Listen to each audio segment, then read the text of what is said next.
लोकसभा निवडणुकीच्या अनुषंगाने खासदार संजयकाका पाटील यांनी आज त्यांच्या प्रचार कार्यालयाचे उद्घाटन समारंभ संपन्न झाला।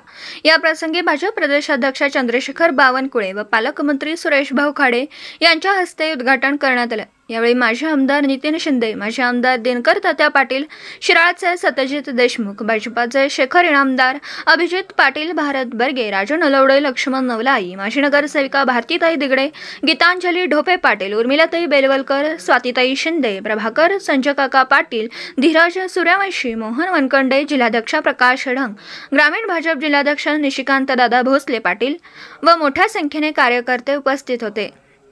पत्रकार राजेंद्र शिंदे, झी न्यूज मराठी।